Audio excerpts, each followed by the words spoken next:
أعوذ بالله من الشيطان الرجيم. بسم الله الرحمن الرحيم.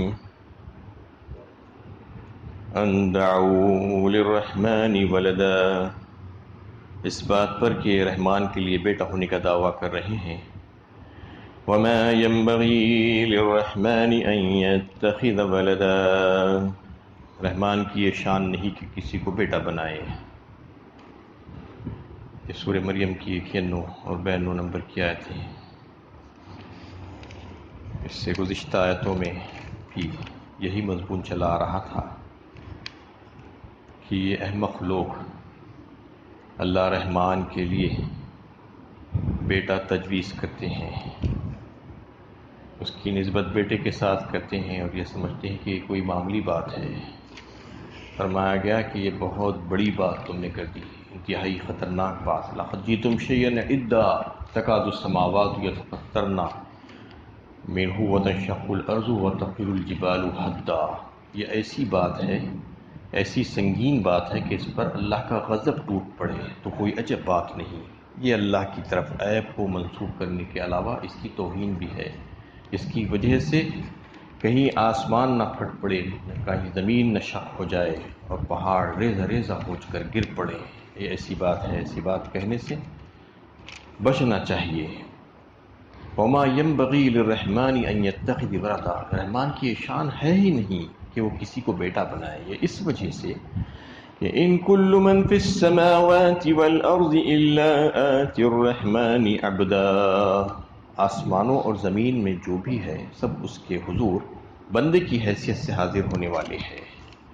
یعنی سب کے سب اس کی مخلوق ہے، کمزور اور عاجز مخلوق ہے، اور وہ سب اس کے بندے ہیں اور بندے اور غلام کے طور پر اس کے سامنے آتے ہیں. کوئی اس کا ساتھی نہیں ہے، کوئی اس کا بیٹا نہیں ہے. بیٹا اگر ہوتا تو پھر اس میں باپ کی صفات کا آنا لازمی ہے. تو پھر اللہ کی صفات تو کیسی کیسی ہے، وہ قدرت کاملہ رکھتا ہے، علم الغیب ہے اس کے پاس، ہر جگہ حاضر و ناظر ہے. اس میں سے کوئی بھی صفت کسی انسان کے پاس کامل نہیں ہو سکتی. اس وجہ سے کوئی اس کا بیٹا نہیں ہو سکتا، کوئی اس کی اولاد نہیں ہو سکتی. جو کوئی بھی کہہ رہا ہے یہ جھوٹ اور غلط بات کر رہا ہے. سب کے سب اس کے بندے ہیں، اس کے غلام ہیں. حضرت عیسیٰ علیہ السلام بھی اس سے مستثنیٰ نہیں ہیں، وہ بھی دوسرے بندوں کی طرح بندہ ہی ہیں اور بندہ ہی کی حیثیت سے خدا کے حضور وہ حاضر ہوں گے. یہ فرما دیا گیا. لقد احصاهم وعدهم عدا، سب کا اس نے احاطہ کر رکھا ہے اور ایک ایک کو گن رکھا ہے. مطلب یہ ہے کہ کسی کو چھوڑ نہیں رکھا ہے اللہ تعالیٰ نے ایسے ہی، بلکہ ان کا شمار کر رکھا ہے، ان کو محاصرے میں لے لیا ہے، ان کا احاطہ کر کے رکھ لیا ہے، ہر اعتبار سے ان کا احاطہ کیے ہوئے ہے. سب کے سب اس کے قابو میں ہے، کوئی اس کے قابو سے باہر نہیں ہے. یا معاشر الجن والانس ان استطعتم ان تنفذوا من اقطار السماوات والارض فانفذوا لا تنفذون الا بسلطان. سورہ رحمان 27 پارے میں اللہ تعالیٰ نے فرمایا جن اور انسان سے مخاطب کرتے ہوئے، اے گروہ جن و انس، تم اللہ کی پہنچ سے باہر نہیں ہو، اور زمین و آسمان کے کناروں سے اگر تم نکل سکتے ہو، تم میں اگر یہ طاقت ہے تو تم نکل کر دکھا دو، لیکن تم نہیں نکل سکتے بغیر طاقت اور غلبے کے. یہ فرما دیا گیا. تو اللہ تعالیٰ سب کو گھیرے ہوئے ہیں، سب کا شمار کیے ہوئے ہیں، ایک ایک کی جو ہے سانسیں گنی ہوئی ہیں اور اس کے لقمے گنے ہوئے ہیں. اس کی جو ہے جو گھونٹ جو پانی کے پینے والا ہے وہ بھی گنے ہوئے ہیں، جو قدم چلنے والا ہے وہ بھی گنے ہوئے ہیں. اس کے دن اور رات، اس کی نقل و حرکت، اس کی عمر، سب کچھ اس کی جو ہے اللہ تعالیٰ نے گن کر رکھی ہیں. ان کے علم کے مطابق وہ سب کچھ ان کے پاس ہے. وہ جو کچھ بھی کرنے والا ہے اس کے بارے میں بھی لوح محفوظ میں ہے، اور جو کچھ کر رہا ہے اس کے بارے میں بھی اللہ تعالیٰ اس سے بے خبر نہیں ہے، بلکہ اس کو دیکھ رہے ہیں اور مائکرو کیمراز لگا کر اس کو جو ہے قید کیا جا رہا ہے، اس کی ساری نقل و حرکت کو. یعنی ایک ایک لفظ اس کا سنا جا رہا ہے اور ریکارڈ کیا جا رہا ہے. غافل انسان یہ سمجھ رہا ہے کہ مجھے کون دیکھ رہا ہے. اَيَحْسَبُ الْإِنسَانُ أَن يُتْرَكَ سُدًى فرمایا اللہ تعالیٰ نے ایک مقام پر کہ انسان یہ سمجھتا ہے کہ اس کو پیدا کر کے ہم نے یوں ہی چھوڑ دیا. ایسا نہیں ہے، بلکہ اسے دیکھ رہے ہیں، اس کی نگرانی کر رہے ہیں. کن کن زاویوں سے اس کی نگرانی ہو رہی ہے، کیسے کیسے اس کی نگرانی کی جا رہی ہے، اس کا اس کو اندازہ ہی نہیں ہے.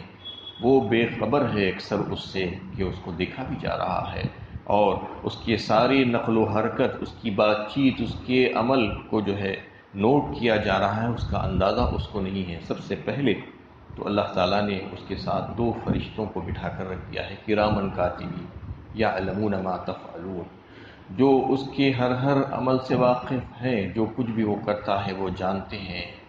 اور اس کے تعلق سے اور مزید سورہ قاف میں فرمایا کہ ما یلفظ من قول الا لدیہ رقیب عتید، 2 فرشتے اس کے دائیں اور بائیں بیٹھے ہوئے ہیں، ایک لفظ بھی اس کے منہ سے نہیں نکال پاتا وہ، مگر وہ اس کو لے لیتے ہیں اور نوٹ کر لیتے ہیں. تو سب سے پہلا مرحلہ ہے انسان کا کہ انسان کے ساتھ 24 گھنٹے اللہ تعالیٰ نے 2 فرشتوں کو لگا کر رکھا ہے، جو اس کے ہر عمل کو نوٹ کیے جا رہے ہیں.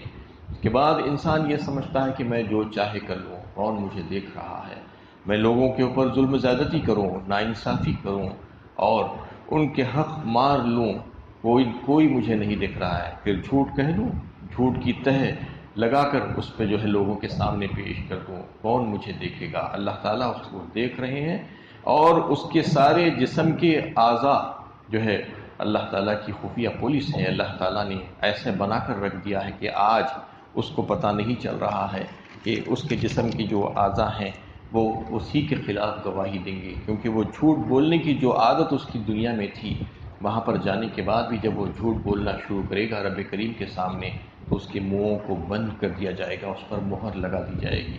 الیوم نختم علی افواہہم وتکلمنا ایدیہم وتشہد ارجلہم بما کانوا یکسبون، اور کہا جائے گا کہ آج تیرے منہ کو بند کر دیا گیا اور تیرے ہاتھ اور پیر گواہی دیں گے جو کچھ بھی تو کیا کرتا تھا. اور پھر اس کی جلد اور اس کے کان اور اس کی آنکھیں گواہی دیں گی اس کے خلاف. اس کا جو ہے سورہ حامیم سجدہ میں اللہ تعالیٰ نے فرمایا شہید علیہم سمعہم وابصارہم وجلودہم بما کانوا یعملون. اس وقت گواہی دیں گے اس کے سارے اعضاء، تو وہ کہے گا قالوا لجلودہم لما شہدتم علینا قالوا انطقنا اللہ الذی انطق کل شیء، تم تو میری جلد ہو، میرے اعضاء ہو، تم میرے خلاف کیسے گواہی دے رہے ہو. یہ حیران ہو کر تعجب کے ساتھ پوچھے گا، تو وہ کہیں گے کہ اللہ تعالیٰ نے آج ہم کو قوت گویائی عطا فرمائی ہے، جیسا کہ اللہ تعالیٰ نے تم کو قوت گویائی عطا فرمائی تھی تمہاری زبان کو.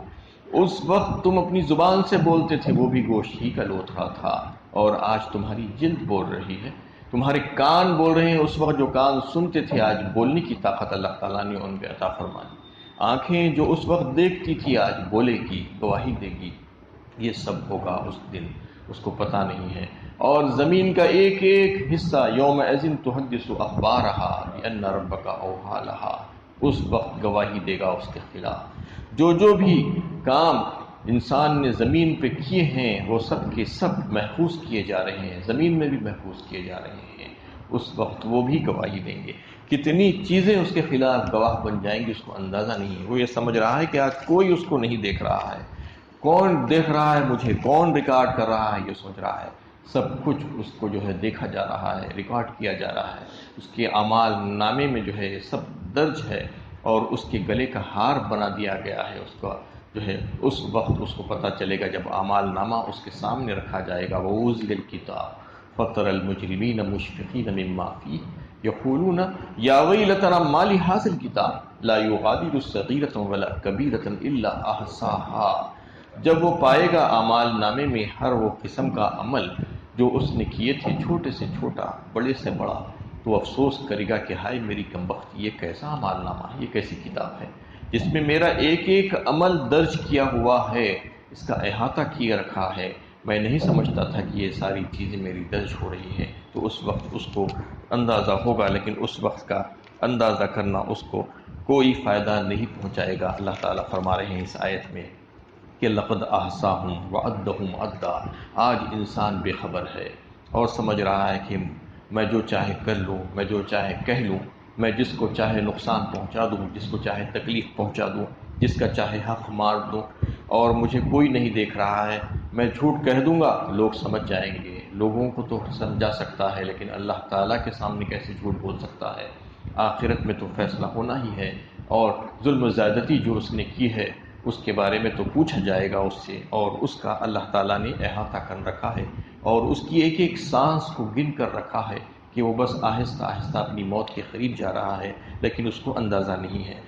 وَكُلُّهُمْ آتِيهِ يَوْمَ الْقِيَامَةِ فَرْدًا، اور سب قیامت کے دن اکیلے اکیلے حاضر ہوں گے۔ اور فرمایا، اس سے پہلے بھی اسی قسم کی ایک آیت آئی ہے، پھر سے اللہ تعالیٰ فرما رہے ہیں کہ تم یہ مت سمجھو کہ تمہارا جتھا ہوگا، سب مل کر آئیں گے ایک ساتھ، جیسا کہ دنیا میں جاتے تھے گروپ کی شکل میں اور لوگوں کے اوپر پریشرائز کرتے تھے جا کر کے ہمارا آدمی ہے اس کو چھوڑ دو، اس کے ساتھ اچھا معاملہ کرو، وہاں پر یہ نہیں چلنے والا ہے۔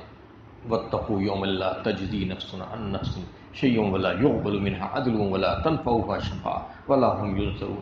جتنی چیزیں دنیا میں کسی انسان کی طرفداری اور ہمدردی کے خاطر ہو سکتی تھی، اپنے اس کو چھڑانے کے لیے، اس کو جرم سے بچانے کے لیے، وہ سب کی سب وہاں پر بیکار ہو جائے گی۔ اللہ تعالیٰ فرما رہے ہیں کہ کوئی کسی کے کوئی فائدہ نہیں پہنچا سکے گا، کوئی کام نہیں آئے گا کوئی انسان ایک دوسرے کی۔ وَاتَّقُوا يَوْمًا لَا تَجْزِي نَفْسٌ عَن نَفْسٍ شَيْئًا وَلَا يُقْبَلُ مِنْهَا عَدْلٌ، اور کوئی فدیہ، کوئی پیسہ، کوئی رشوت وہاں پر نہیں چلے گی، اور کوئی شفاعت اور کوئی سفارش وہاں پر نہیں کی جائے گی اللہ کی مرضی کے بغیر، اللہ کی اجازت کے بغیر، اور کوئی کسی کی مدد نہیں کر سکے گا۔ یہ فرما دیا گیا یہ میرا جتھا ہے، یہ میرا آدمی ہے، یہ میرا رشتہ دار ہے، یہ وہاں پر نہیں چلے گا۔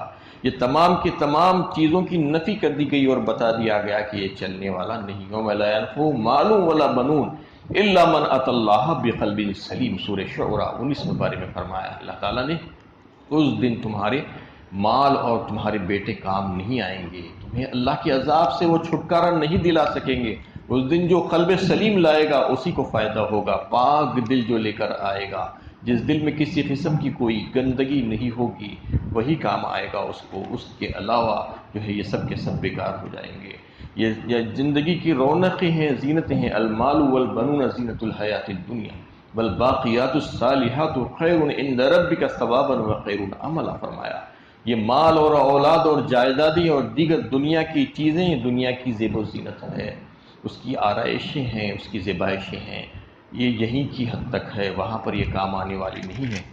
وہاں پر کام آنے والی جو چیزیں ہیں وہ باقیات صالحات ہے، جو نیکیاں ہیں، جو اللہ سے ڈر کر جس نے زندگی گزاری تھی وہ چیزیں اس کے وہاں پر کام آنے والی ہیں۔ اس کے علاوہ جتنی بھی چیزیں تھیں وہ ختم ہو جائیں گی، اور یہ رشتہ داریاں جس پر اس کو بڑا ناز ہے، انسانوں کے بابت یہ سوچتا ہے کہ یہ میرے کام آ جائیں گے، یہ فلاں میرے کام آ جائیں گے، میرے ہمدرد ہیں، میرے خیرخواہ ہیں، مجھے بچا لیں گے، تو آخرت میں کوئی کسی کو نہیں بچا سکے گا۔ الاخلاء یومئذ بعضهم لبعض عدو الا المتقین، فرمایا سورہ زخرف 25 پارے میں، جتنی بھی دوستیاں تھیں، جتنی بھی رشتہ داریاں تھیں، سب کی سب یہاں پر ختم ہو جائیں گی، سوائے اس کے جو متقیانہ طور پر جس نے ایک دوسرے کے ساتھ دوستی کی تھی، اللہ کے لیے جس نے دوستی کی تھی، اور اللہ سے ڈر کر جو زندگی گزارنے والے تھے، وہ ایک دوسرے کے دوست بنے تھے، اچھی چیزوں میں ایک دوسرے کی دوستی کی تھی، اللہ کی خاطر دوستی کی تھی، تو وہ ساری دوستیاں قائم رہیں گی۔ اس کے علاوہ جتنی دنیاوی دوستیاں ہوں گی وہ سب کی سب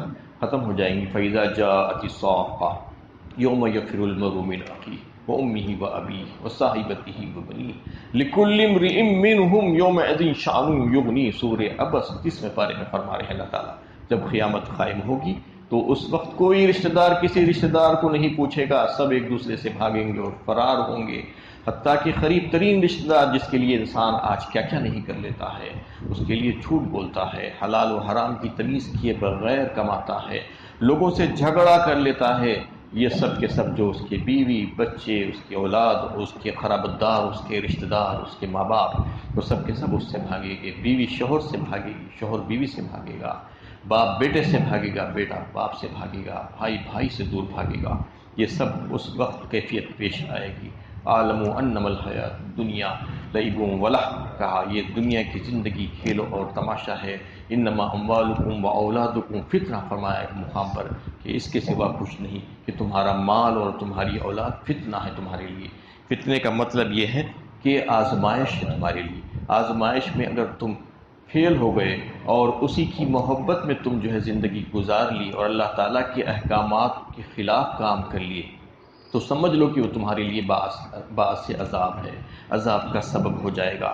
تو یہاں پر اللہ تعالیٰ فرما رہے ہیں کہ تم اکیلے اکیلے آؤ گے، وہاں پر کوئی تمہارے ساتھ نہیں ہوگا، نہ تمہاری بیوی ہوں گے، تمہارے بچے نہیں ہوں گے، تمہارے ماں باپ نہیں ہوں گے، سب کو اپنا اپنا حساب دینا ہوگا، تنہا تنہا ون بائی ون آنا ہوگا۔ اللہ رب کریم کے سامنے حاضری سب کی الگ الگ ہوگی، وہاں پر کوئی کسی کا ساتھ نہیں دے گا۔ اس لیے یہاں پر کسی بھی ناجائز عمل میں، کسی بھی ناجائز کام میں کسی کا ساتھ نہیں دینا، چاہے وہ بیٹا ہو، چاہے وہ باپ ہو، چاہے وہ بیوی ہو۔ آج ہی اگر جان جائیں گے اور اپنا جو ہے اصلاح کر لیں گے تو پھر اس وقت اس کو نقصان نہیں اٹھانا پڑے گا، ورنہ آج اپنے رشتہ داروں کے خاطر انسان کیا کیا کر لے رہا ہے، اور یہ سمجھ رہا ہے کہ یہ تو میرے رشتہ دار ہیں، یہ تو میرا بیٹا ہے، بیٹا کام نہیں آئے گا اور کوئی کام نہیں آئے گا۔ سب کو الگ الگ اپنا اپنا اللہ رب الکریم کے پاس جو ہے حساب دینا ہوگا، اس کے لیے انسان کو تیاری کر لینی چاہیے۔ اللہ تعالیٰ سے دعا ہے کہ اللہ تعالیٰ ہمیں صحیح علم و عمل کی توفیق عطا فرمائے۔